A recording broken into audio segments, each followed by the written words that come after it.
getting ready to make one of my favorite and easiest things to do when I have an abundance of goat milk. I'm going to be making some yogurt.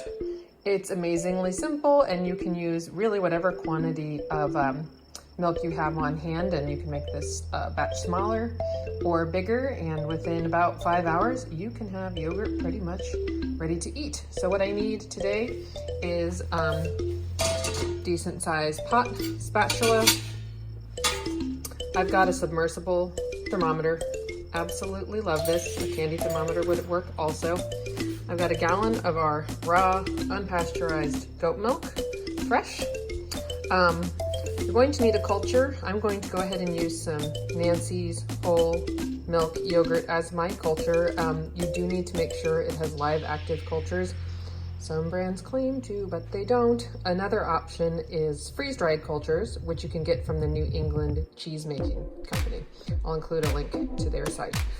You're also going to need a measuring cup and just a spoon for dolloping this out. And you will also need ice for an ice bath when we get to the latter portions of this.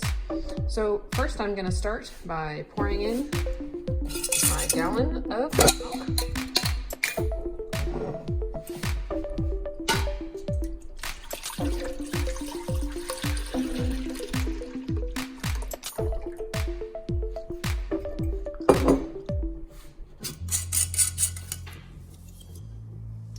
That one must have been warm when I put the lid on. Nice seal. Okay.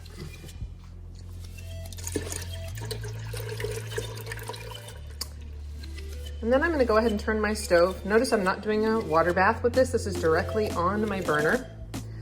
And I'm going to turn this to a medium-high heat. Unfortunately, you're not going to want to step away from this one. It's tempting to. We're going to go all the way up to 185 degrees, stirring pretty much constantly. Obviously, we're starting at my fridge's temp, so about 43 degrees. And go all the way up to 185. I know you want to walk away and do some dishes. Don't do it. Your milk will burn to the bottom.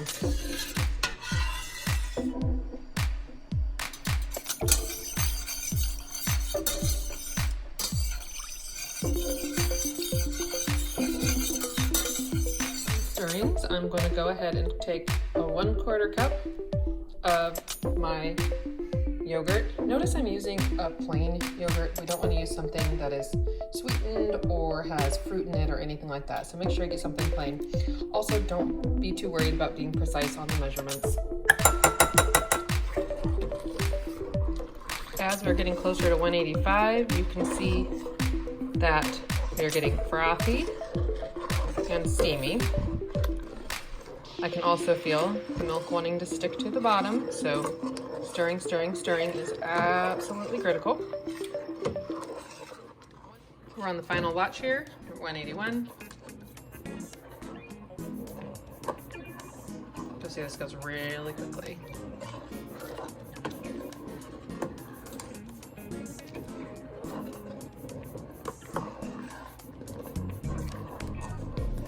As soon as we hit 185,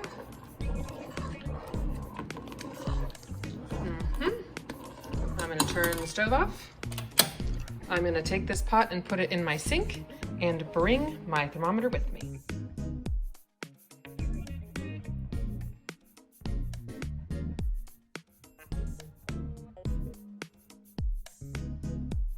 Now that we've got our ice bath going, we're going to slowly stir this with a goal of bringing our milk down to about 125, no lower than 118.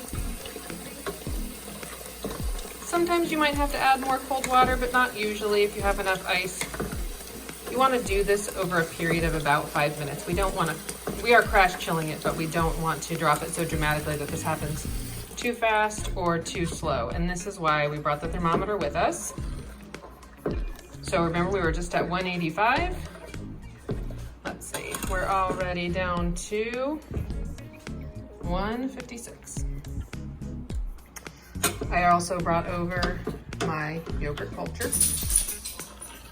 which we will be adding after we get this down to 125.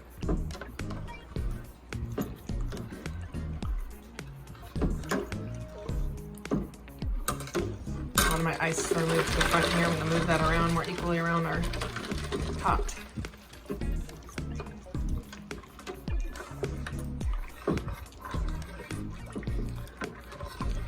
To 125, I'm gonna snag about a cup of that warm milk, pour it into my cultures. Don't worry, it doesn't have to be perfect.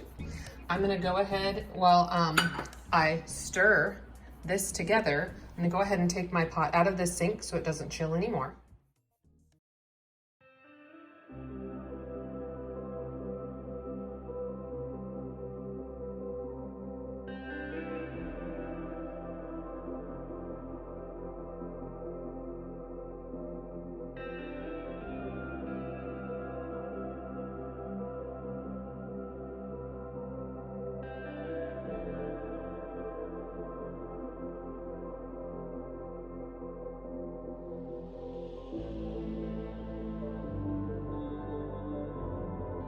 Okay, I've got my pot all snug as a bug in a rug here in my soft-sided cooler. I'm gonna wrap it in a towel and go ahead and zip this up. You'll want to keep this in a warm place. You want it to be at about 110 to 120 degrees while it ripens for about 4 to 5 hours. In the winter time, I would probably go put this cooler bag by my wood stove, not like on it, but near it. In the summertime, like today, I can probably just leave this on my countertop. On top of your refrigerator often is a warm place in your house, or maybe you have a room that's just a little bit hotter, but try not to disturb it while it ripens. It's been exactly 5 hours, so we're gonna open up our yogurt here, take a look, cross our fingers, say a little prayer that it all turned out. Still feels nice and warm in here. Great. Okay, let's look at that. Beautiful. Now we'll go ahead and do a little ladle check. It's still a little bit too creamy, so I'm gonna go ahead and let this sit for about another 3 hours. Make sure we have it warm enough. I let this sit for a few more hours, warmed back up just a tiny bit with some warm towels, and there we go.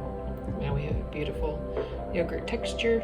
I'll be going ahead and straining this into some quart-sized mason jars, and it will continue to thicken as we put it in the fridge. Because this was naturally pasteurized in the process of making the yogurt, it will last for a good long while in the refrigerator.